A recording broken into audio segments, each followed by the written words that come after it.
영상을 시청 및 청취해주시는 모든 분들 안녕하십니까? 오늘의 방송은 약간의 오디오북처럼 구성해 보도록 하겠습니다. 그러니까는 짧은 단편 소설 하나를 귀로 듣는다라고 생각하시고 편하게 들어주시면 될 것 같습니다. 잘 들어주시면 좋을 듯 싶습니다. 그러면 시작하도록 하겠습니다. 저 또 있네. 노있네. 또 시작이네. 그러게 말이야. 무슨 하늘에서 물이 떨어져. 세상을 휩쓸어 버릴 거라고 하질 않나. 날씨가 이렇게 더운데 식구들과 배 만든다고 저 고생을 하질 않나.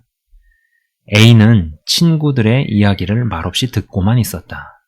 사실 친구들의 냉담한 반응과 한 노인네에 대한 조롱 섞인 이야기를 들으면서 그들의 말들에 어느 정도 동의는 하면서도 그래도 저리 꿋꿋하게 한 자리에서 외치고 또 무슨 배를 만든다고 목재를 옮기고 작업을 하는 것을 보면 저 사람이 어떤 확신과 일관성이 있구나라는 생각은 들던 차였다.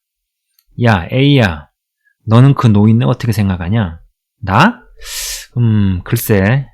그래도 오랜 시간 동안 꾸준히 한 자리에서 똑같은 말을 수년 동안 반복하고 한 장소에서 꾸준히 배 만드는 것을 보면 일관성이 있지 않냐?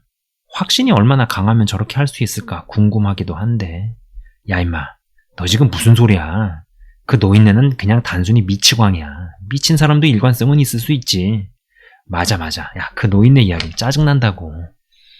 우리 아버지도 할아버지도 한 번도 본 적이 없는데 무슨 물들이 하늘에서 떨어질 거라고 물들이 쏟아지면서 이 세상을 휩쓸어 갈 거라고 하고 회개하지 않으면 망한다고 하고 짜증난다고. A는 친구들의 등살에 눌려 어떠한 의견을 내놓을 수가 없었다.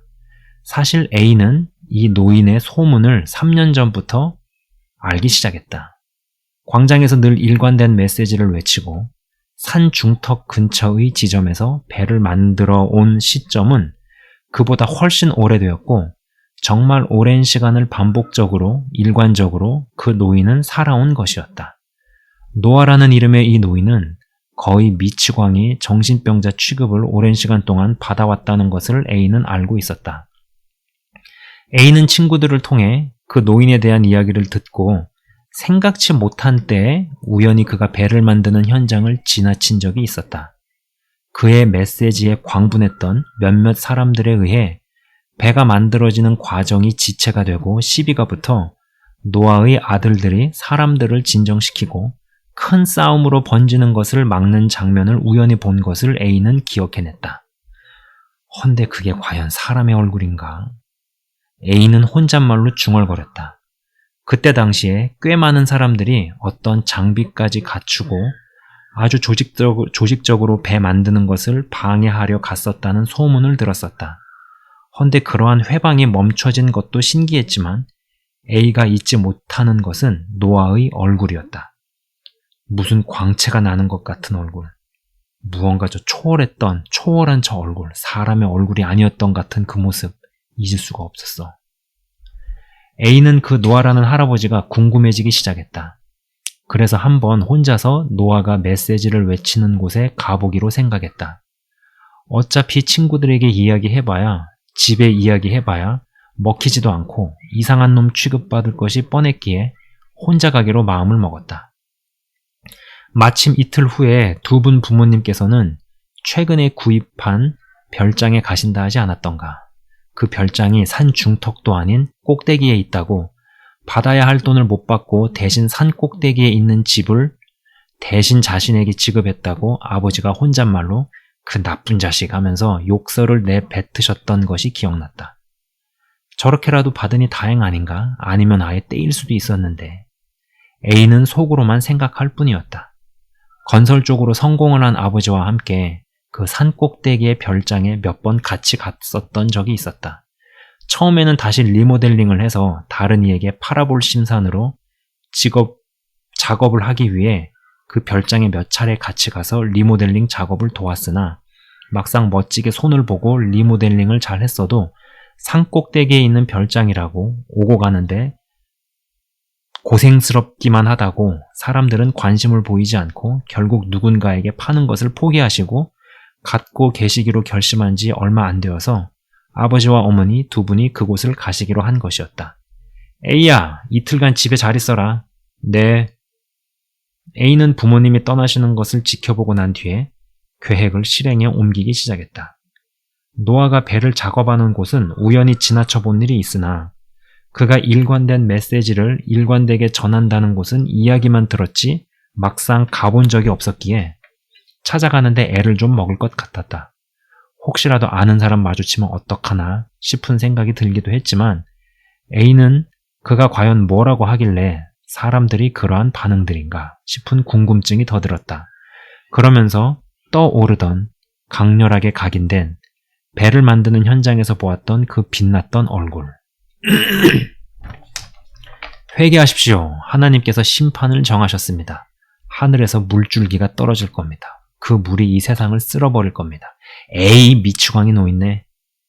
A가 현장에서 보니 어떤 이들은 그냥 무시로 일관하며 노아의 곁을 지나기도 했지만 어떤 이들은 욕설을 퍼부으며 심지어 침을 뱉고 지나가기도 했다. 그러거나 말거나 노아 할아버지는 일관된 메시지를 일관되게 전하고 있었다. 헌데 A는 그때 우연히 방주 공사 현장에서 우연히 마주쳤던 때보다 노아의 얼굴이 더욱 빛난다는 느낌을 받았다. 역시나 그랬듯이 아무도 노아의 메시지에 관심을 갖는 이는 없었다. 그러나 A는 무엇에 이끌린 듯이 노아의 근처에 서 있었다. 메시지가 이해가 되고 믿어지고 안 믿어지고의 차원이 아니었다. 마치 무슨 자석에 이끌린 것처럼 노아의 근처에 서 있었다. 다리가 떨어지지 않았다. 문득 노아도 A의 모습이 눈에 들어왔다. 관심을 갖는 척하면서 듣는 척하면서 옷 속에 숨겨둔 강목을 꺼내 공격하는 자들도 있었다. 별의별 사람들과 반응들을 경험해 본지라 노아도 뻘쭘하게 서 있는 A를 눈여겨보지 않았으나 오랜 시간이 지나도 계속 서 있는 A가 노아의 눈에 달리 보이기 시작했다. 젊은이, 시간이 없네. 하나님께서 이 세상을 심판하기로 결정하셨다네. 반드시 하나님을 찾게. 당신의 얼굴은 왜 이리 빛이 납니까? 다른 사람들의 눈에 안 보이는 것인지 어쩐지 모르지만 저는 우연히 당신이 배를 만드는 장소를 지난 적이 있습니다. 그때 보았던 당신의 얼굴이 잊혀지지가 않아요. 오늘은 더 빛나는 것 같네요. A는 대답했다. 노아는 무의식적으로 생각했다. 아, 어쩌면 하나님께서 이 A를 살리고 싶으신가 보다. 이런 제길 좀 빨리 만났더라면. 사실 노아는 방주의 공사를 거의 끝내고 엊그제부터 방주 내부의 식량 저장과 운반 일을 끝낸 시점이었다. 아, 드디어 그 시간이 가까이 오는가 라는 생각만을 해볼 뿐 사실 언제부터 그분이 말씀하신 그 누구도 경험해보지 못한 현상인 하늘에서 물줄기가 떨어지는 일이 언제부터 시작될 것인가 싶었는데 이 일이 곧 있겠구나 싶은 차였다. 헌데 이러한 타이밍에 A가 제 발로 찾아오다니. 어휴, 하나님, 좀 더 일찍 보내셨어야 합니다. 라고 속으로 아뢰일 뿐이었다. 젊은이, 지금부터 내 말을 잘 듣게. 언젠가 될지는 모르지만 분명히 이 땅의 심판이라는 것이 시작될 걸세. 그 누구도 하늘에서 물이 떨어지는 것을 본 적이 없고 나도 그게 어떤 형태로 되어질지 모르겠네. 헌데 그 일이 시작되는 것을 보거든 무조건 내가 배를 만든 그곳으로 오게 꼭 와야 하네. 우연히 지나쳐 본 적이 있다 했지? 네, 그렇습니다. 꼭 그리로 와야 하네. 헌데 만약에 오지 못하게 되거나 하늘에서 떨어지는 물들이 무언가 심상치 않다는 생각이 들 때는 어떻게 해야 합니까? 가장 높은 곳으로 올라가게. 자네가 아는 장소들 중에서 가장 높은 곳을 찾아 가야 하네. 무조건 가야 하네. 네, 알겠습니다. 몇 시간이나 잠이 든 것일까? 사람들의 웅성웅성거리는 소리에 A는 잠이 깨버렸다. 다들 이게 뭔가 참 희한한 현상이네 라고 이야기하는 것이었다. A는 일어나서 밖을 보니 작은 물방울들이 하늘에서 떨어지고 있는데 그것을 쳐다보다가 저녁쯤에 오셨어야 할 부모님 두 분이 집에 오지 않았다는 것을 깨달았다. 무슨 일인가요? A는 웅성거리는 사람들에게 말을 건넸다. 자네 부모님들 돌아오셨나? 어제 저녁쯤에 오셨어야 하지 않나? 웅성거리는 사람들 중 한 사람이 물었다. 네, 그렇죠. 좀 이상하네요. A가 고개를 갸우뚱거리며 대답했다. 말도 말게 지금 하늘에서 물방울이 떨어지는 것도 이상하고 내가 새벽에 이 현상을 봤는데 그때보다 물방울이 굵어졌어. 헌데 이보다 더 무서운 게 갑자기 땅에서 물이 솟아오르기 시작했다는 거지 뭔가. 우물 안에 물이 역류되고 개울물이 역류되고 사람들이 떠내려가는 일도 발생했다는 게지. 이 본 적도 없고 들어본 일도 없는 이 현상을 어찌해야 하나. 이러다가 좋아지겠죠? 이런저런 말들이 오가는 것을 듣고 있던 A의 머릿속에 번개같이 노아가 며칠 전에 했던 말이 떠올랐다. 아! A가 큰 소리로 탄식했다. 여보게 자네 왜 그러나? 여러분, 우리가 이럴 시간이 없습니다.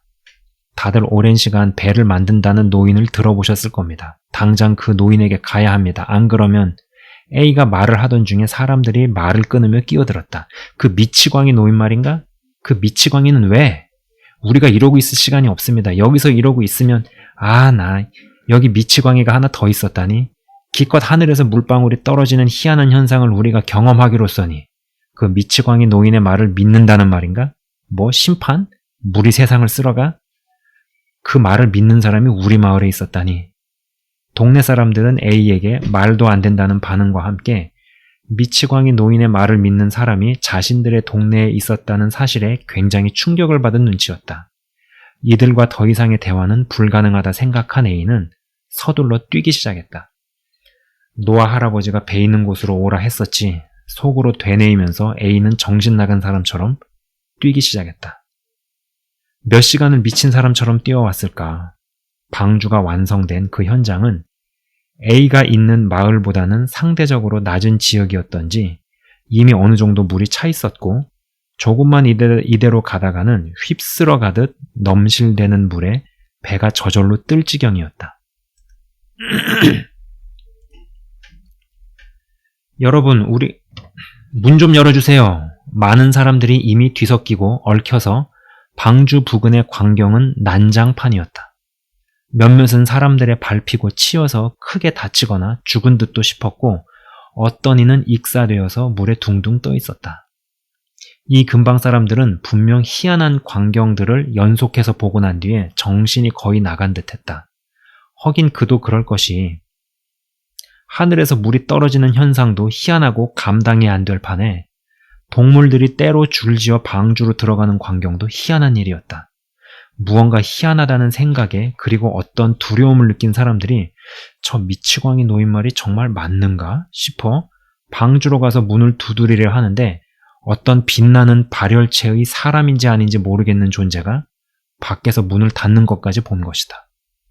한 가지 사실도 감당이 안 되는 판국에 듣도 보도 못한 경험을 며칠 새에 한꺼번에 3가지나 해버리니 사람들이 다들 정상이 아닌 것이었다. 적어도 방주가 있는 곳에서는 그러했다. 아버지, 저들이라도 살리기 위해 문을 열어줘야 하지 않을까요? 노아는 말없이 방주 바깥을 내다보았다. 온갖 광기가 미친 듯이 튀쳐나온 눈빛들, 점점 여기저기에 널브러져 있는 시체들, 온갖 절규와 울부짖음. 소용없다. 노아가 어렵게 입을 열었다. 지금 문을 열면 살기 위해 몸부림치는 저들에 의해 우리도 목숨을 보장받을 수 없다. 그러나 그것이 문제가 아니다. 하나님이 문을 밖에서 잠궈 버리셨다. 그분이 닫으면 열 자가 없다. 그리고 저들은 밖에서 미친 노인네가 인정머리도 없다고 절규하는데 사실 하늘에서 물이 떨어지기 바로 전에 여호와께서 문을 밖에서 잠궈 버리셨다. 저들은 지금 내가 잠그고 나의 의지로 열고 닫을 수 있다고 생각하는 것 같은데 그 오랜 시간 무수히 외쳐오고 방주를 만들어 온 시간들이 주마등처럼 지나갔다. 얼마나 많은 멸시와 수모, 미친놈 취급을 받았던가. 자신에게 그랬던 이들이 밖에서 하나 둘씩 죽어가는 모습에 노아는 말이 없었다. 높은 곳으로 가라 했지. 노아 할아버지가 분명 그랬지. A는 방주에 타는 것은 가망 없다고 판단하고 행선지를 바꿔 생각이 나는 부모님이 가신 별장으로 이동했다. 어쩌면 두 분도 집으로 오시는 길에 물에 휩쓸려 사고를 당하셨을지도 모르겠다는 생각이 들었다. 도로가 침수되고 우물과 강의 물이 역류하는 것이 하늘에서 물이 떨어지는 것보다 더 무서웠다. 부모님의 별장을 가는 길은 결국 돌아서 며칠을 가야 도착할 수 있었다. 그곳으로 가는 과정 중에 A는 익사에 죽은 몇몇 시체들을 보았다. 아직 살아있는 사람들은 두려워하면서도 이러다가 곧 좋아지겠지라고 생각하는 이들도 있었고, 또 어떤 이들은 이거 심상치 않다, 높은 곳으로 이동해야 된다며 가족들의 손을 이끌고 피난길을 떠나는 이들도 있었다. 높은 산의 부모님 별장을 향해 가던 A는 그 과정에 다양한 이들을 마주했다. 그러나 그들은 A의 이야기에는 안중에도 없었다. 처음 겪는 현상에 어떤 이들은 신난다고 물놀이를 하고 강에서 수영을 즐기다가도 점점 사람들이 익사해 죽고 둥둥 떠다니는 시체들을 마주하게 되고 하늘에서 떨어지는 물방울들은 더더욱 굵어지고 강에서 땅에서 물이 역류하고 공포와 두려움에 질려가고 있었다. A가 부모님 별장에 도착하니 이미 목숨을 건지기 위한 수단으로 별장에 들어온 이들이 제법 있었다. 불법으로 남의 가택에 침입을 한 것이나 지금 그런 것을 누가 따지겠는가? 그런 것이 무슨 대수가 되겠는가? 여기도 곧 물에 의해 침수되겠지? 우리도 곧 죽게 되는 건가? 여기보다 더 높은 곳이 어디 있는지 아는가? 노아 할아버지의 말이 맞았구나. A의 말에 갑자기 이런저런 정신없이 난무하던 말들이 일순간 조용해졌다. 그 미치광이 할배 이름이 노아인가? 자네는 그 미치광이의 이름을 어떻게 알지? 갑자기 모든 주의와 관심이 A에게 쏠렸다. 평상시에 A가 노아 할아버지를 언급했다면 아마 온갖 무시와 조롱이 있었을 것이었지만 지금 현재의 상황에 그 미치광이 할아버지의 말에 비웃을 수 있는 사람은 아무도 없었다. 하늘에서 물방울이 떨어지기 며칠 전 노아 할아버지를 만났어요. A는 대답했다. 그리고 방주에 못 오게 되거든 가장 높은 곳으로 가라고, 거기서 하나님을 찾으라고 했어요. 지금 그런 게 뭐가 중요한가? 그분을 찾으면 저 미친 듯이 범람해 오는 물이 멎는다고 하는가? 그 미치광이 노인 얘기를 이 시간에 왜 해야 하는가? 무리들은 이런저런 이야기로 서로 핏대를 세웠으나 사실 다 부질없는 짓이었다. 그리고 결국에는 죽음을 맞이할 것이고 결국 다 익사해서 죽게 되었다. 하나님, 저도 죽음을 피할 수 없음을 압니다. 그러나 노아 할아버지의 말을 기억하고 순종해서 여기까지 왔습니다. 저를 기억해 주십시오. 혹시라도 제가 당신을 노엽게 한 일이 있다면 용서해 주시고. 그 이상의 말을 하려 했다. 아니, 하고 싶었다. 그러나 차오르는 물은 더 이상 그 어떤 호흡 있는 생명체의 생존을 허락하지 않았다. 결국 A군은 죽게 되었고 모든 생명체가 죽음을 맞이했다. 자, 성경의 기인에서 짧은 단편 소설 같이 한번 제가 제작해 보았습니다. 여기까지 이야기를 하도록 해야겠네요. 네, 지금까지 시청 및 청취해 주셔서 대단히 감사합니다.